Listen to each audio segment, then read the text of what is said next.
J'en ai marre de faire genre. Crois-moi, je t'aime beaucoup. Mais je peux vivre sans toi. Ok. Demain, je vais prendre mes C'est ça, c'est ça. Vas-y, dégage.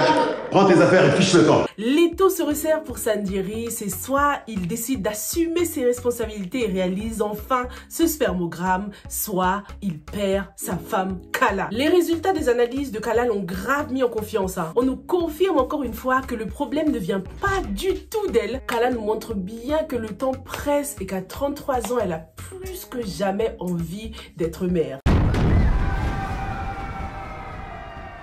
Bonjour à tous et bienvenue sur Yiri TV, je m'appelle Sylvia et sur cette chaîne, je fais des revues et des analyses de films et séries afro. Donc si c'est quelque chose qui t'intéresse, abonne-toi et active la cloche pour ne pas rater la prochaine revue. J'aime bien le fait qu'on nous ait montré l'anniversaire de Kala. C'était pas juste pour faire joli, c'était surtout pour insister sur le fait que l'heure tourne, l'horloge biologique tourne et n'attend personne. La pression. Par rapport à la bande-annonce, on sait que Sanjiri et Kala ne vont pas se quitter. Sanjiri va finalement aller faire ce fameux spermogramme. Il va réaliser que le problème vient de lui et il va cacher la vérité à sa femme. Sur les plateformes de Calista Productions que je vous invite à suivre, il y a le débat qui a été soulevé concernant Sanjiri. On nous a demandé si on pense que Sanjiri était quelqu'un d'égoïste ou pas. J'aurais kiffé qu'ils mettent des petites images avec les questions pour qu'on sache bien de quel personnage on parle, parce que au début, par exemple, lorsqu'on nous parlait de Habib, je me souvenais plus de qui il s'agissait. Du coup, une petite photo accompagnée de la question, ce serait beaucoup mieux pour nous, pour qu'on sache directement de qui il s'agit. Mais en tout cas, super intéressant, toutes ces questions après chaque épisode. Ça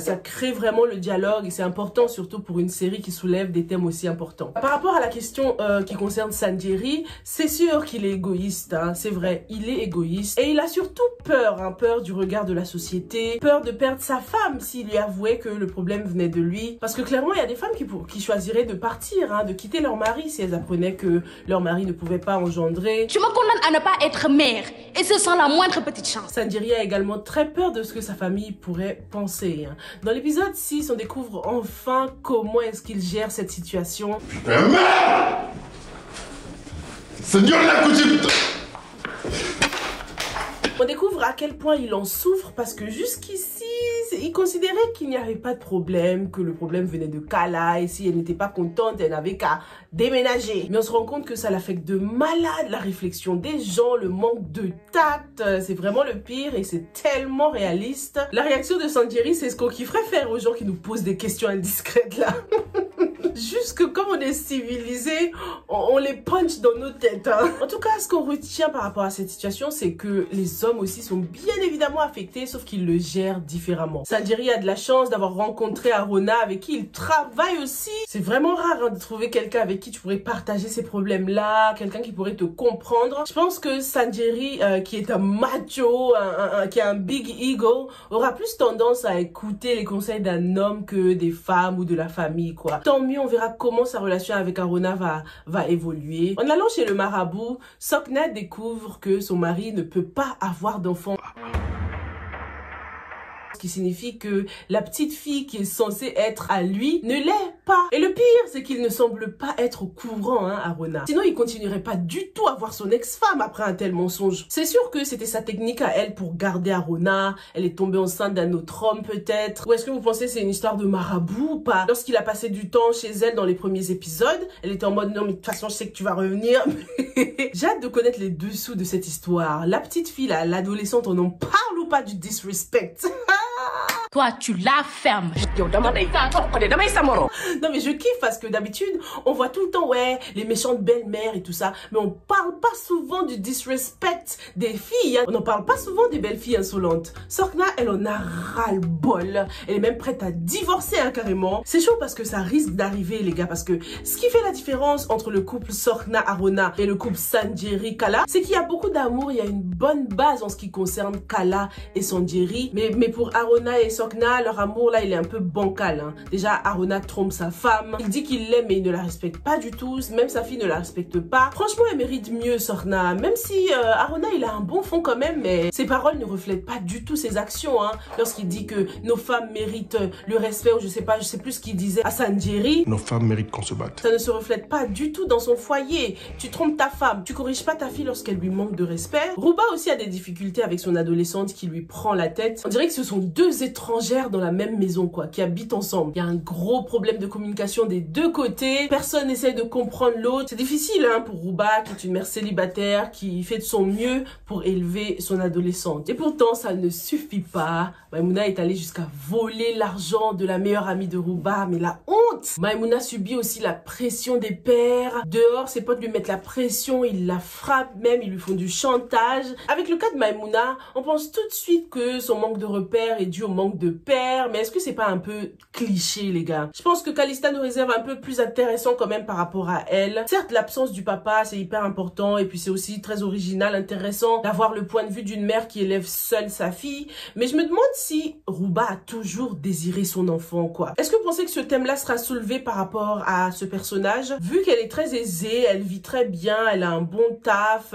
je me demande si lorsqu'elle est tombée enceinte, elle n'a pas eu peur que cet enfant soit un frein dans sa carrière, quoi. Je me dis, peut-être que Maïmouna a surpris une conversation comme ça de sa mère en train de dire que oui, de toute façon, je n'ai jamais voulu avoir un enfant, et c'est pour ça qu'elle a tellement le seum de sa mère et qu'elle ne veut pas du tout ressembler à sa mère. Je l'appelle Maïmouna depuis tout à l'heure, l'ado, mais j'espère que c'est bien son prénom parce que je maîtrise pas encore tous les prénoms. Dites-moi ce que vous en pensez, hein. Est-ce que Rouba a toujours désiré de cet enfant? Parce que lorsqu'on la voit veiller la nuit, attendre que son adolescente rentre, subvenir à tous les besoins de sa fille, s'inquiéter pour elle, on se dit quand même que oui, elle la voulait probablement, quoi. En tout cas, avec ce scénario-là, on nous rappelle que être mère, c'est pas inné, hein. On le devient, ça s'apprend tous les jours au fil du temps, au fil que nos enfants grandissent. Revenons un tout petit peu sur Kala. On commence à comprendre son caractère. C'est une femme avec beaucoup de personnalité, c'est une vraie go-getter. J'ai tellement hâte qu'elle ait montré les résultats de son analyse à sa belle-mère en mode « Tiens, t'as cru que c'était moi le problème, non ?» Va poser des questions à ton fils là-bas. En tout cas, j'espère que les bas mystiques, ça va un peu s'arrêter et que sa mère aura un peu moins le seum d'elle. Un truc important qu'on apprend aussi, c'est que Kala et Dibor sont demi-sœurs. Au début, elle l'avait pourtant dit. De toute façon, tu sais que moi, je suis ta sœur et je ne te jugerai jamais. Mais je pensais que lorsqu'elle parlait de sœurs, c'était en rapport avec le fait qu'elles étaient meilleures amies, qu'elles étaient très proches. Mais elles ont effectivement un lien de sang, quoi. Elles sont sœurs du même père. Ce qui explique pourquoi la mère de Kala et la mère de Dibor se détestent. Je kiffe cette espèce de mise en abîme lorsqu'on nous parle de la mère, des mères, genre de la mère des futures mamans ou des femmes qui veulent devenir des mères. C'est intéressant de considérer tous les aspects d'une Yaï 2.0. Parlons un peu de la mère de Dibor. Non mais, les atrocités qui sortent de sa bouche, c'est pas possible. Elle est incroyablement mauvaise, mauvaise avec les autres, mais aussi avec ses propres enfants, quoi. Elle se remet jamais en question, hein, cette maman. La faute, c'est toujours les autres. Elle rejette donc complètement la faute sur Rella qui a accouché d'un enfant trisomique. Qu'est-ce qu'elle pleure bien, cette Rella. D'ailleurs, mention spéciale à la gynéco qui cette fois-ci était beaucoup plus empathique quand même. On va dire qu'elle a ses bons et ses mauvais jours, hein, elle est humaine. Heureusement que la maman de Rella est là pour elle, pour la soutenir, parce que Rella, pour l'instant, elle passe toutes ses journées à pleurer dans sa chambre. Et qu'est-ce qu'elle pleure bien. Les actrices sont tellement douées, c'est un bonheur de les découvrir. En ce qui concerne Dibor, j'adore. Elle aussi, c'est une go-getter, hein. Comme Kala, elle joue hyper bien. Elle est smart, elle est belle. Tout lui réussit dans la vie à ce personnage, sauf en ce qui concerne les relations amoureuses. On comprend mieux, du coup, les fleurs dans la bande-annonce, les roses qui symbolisent l'amour, la pagaille dans sa vie amoureuse.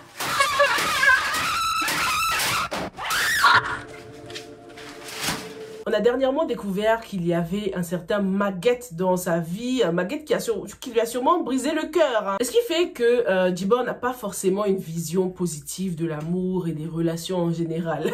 C'était dommage, hein, pour le mec qu'elle a croisé au resto là. Tout était bien, il était bien physiquement. Dès qu'il a ouvert la bouche, pion, pion, pion, pion, pion. Non, ça n'allait plus du tout. Tout à l'heure, je te regarde. Je suis seul, t'es seul. Aucun respect, le mec, quoi. C'est pas parce qu'une femme ne porte pas de bague qu'elle est pas mariée. Le mariage religieux traditionnel, tu connais, il n'y a pas forcément de bague. Et puis, mariage ou pas, comme Kala l'a si bien dit. Quand une femme dit non, c'est non. Faut arrêter de forcer. J'espère sincèrement que Dibor réussira à trouver quelqu'un de bien parce qu'elle le mérite. Elle a un bon cœur. Elle ne juge pas les gens. D'ailleurs, la griotte, là, elle est bien maline, hein. Elle a fait ses louanges, les trucs positifs, là, dès qu'on lui a donné l'argent. Elle a commencé à faire des réflexions déplacées, là. Dibor daal xam nga lan laa bëgg nga dimbali ma rek nga bàyyi dàq bi te nga uti ji Limite, t'avais envie de lui dire, hey, rends-moi mon argent, c'est bon là. Rends-moi ma thune. La griotte, c'était le reflet de la société. Elle nous montrait bien ce que les gens pensent lorsque tu arrives à un certain âge. T'es tout de suite casé, on te donne un titre de vieille fille, toutes les choses négatives. Là, ta vie, elle est foutue à 35 ans. Oh my God. Ça, c'est vraiment culturel, c'est typique de l'Afrique parce que dans d'autres cultures, ça se passe pas du tout comme ça. Au contraire, les gens disent que life begins at 40. C'est à 40 ans que la vie commence pour certaines femmes. Des fois, ça peut aider hein, de think out of the box un peu. Au lieu de sombrer dans la négativité, dans la dépression, dans le doute, ça peut aider de savoir que t'es pas obligé de suivre toutes les normes de la société, quoi. Diplômé à tel âge, avoir un travail à tel âge, se marier à tel âge, avoir des enfants à tel âge, ça fonctionne pas forcément toujours comme ça. Pour le moment, on constate que les deux filles, Kala et Dibor, partagent la même peine, les mêmes peines. Elles ont des points en commun, elles peuvent discuter de leurs problèmes, elles sont assez proches. Mais c'est sûr que les choses vont changer d'après les mots horribles de la mère de Dibor déjà. On dirait que le monde entier veut que leur relation se brise hein, de toute façon. En ce qui concerne Mouna, oh my god, j'ai tellement hâte de la découvrir les gars. Ah, comme je vous l'ai dit dans la revue précédente, je suis persuadée que son destin est lié à celui de Kala. Par rapport aux chiffres déjà, elles ont des choses en commun. Numbers don't lie les gars comme on dit. Et puis elles ont un ami en commun, une amie en commun, c'est le médecin là. Est-ce qu'elle ne va pas mettre Mouna et Kala en relation pour que Mouna donne son futur enfant à Kala? Dites-moi ce que vous en pensez. Ce qui est intéressant avec ce personnage de Mouna, c'est qu'on dirait qu'elle nous cache quelque chose. Hein. Son mari est donc parti en la laissant avec ses 4 enfants. Et avant de partir, il a rejeté toute la faute sur elle. Hein. Pour l'instant, je me dis, ça se trouve, Mouna, en fait, elle a toujours voulu être mère porteuse. Et du coup, elle tombe enceinte en échange d'argent à chaque fois. Je sais pas. Est-ce que les 4 enfants sont de son mari, quoi? Parce que c'est quand même dingue de décider d'abandonner 4 enfants comme ça derrière toi, sans regret. Ça se trouve, son mari, là, il est stérile, en fait. Et elle le sait, ils le savent tous les deux. Mais comme il a toujours voulu faire bonne figure devant la société, bah, ils ont gardé le secret. Ce qui explique pourquoi il est aussi irresponsable et qu'il ne s'occupe pas du tout de ses enfants puisqu'ils ne sont pas les siens. Pour l'instant, c'est trop tôt pour le dire, mais j'ai hâte de la découvrir. Parce qu'on a découvert Dibor, on a découvert Kala, on a découvert Rela, on a découvert Sorna et Ruba. Du coup, il nous reste plus que Mouna. Faut qu'on rentre dans les détails hein, pour en savoir plus concernant sa nouvelle vie de mère célibataire, de struggle mother, de mère de 4 enfants, quoi. C'est celle qui est juste totalement différente de toutes les autres femmes dans le sens où elle ne fait pas du tout partie de la même classe sociale. Donc, tellement hâte de voir ça. Dis-moi, toi, dans les commentaires, ce que tu penses de ces 6 premiers épisodes. Et on se retrouve sans faute dans la prochaine. Stay safe and stay blessed. Bye!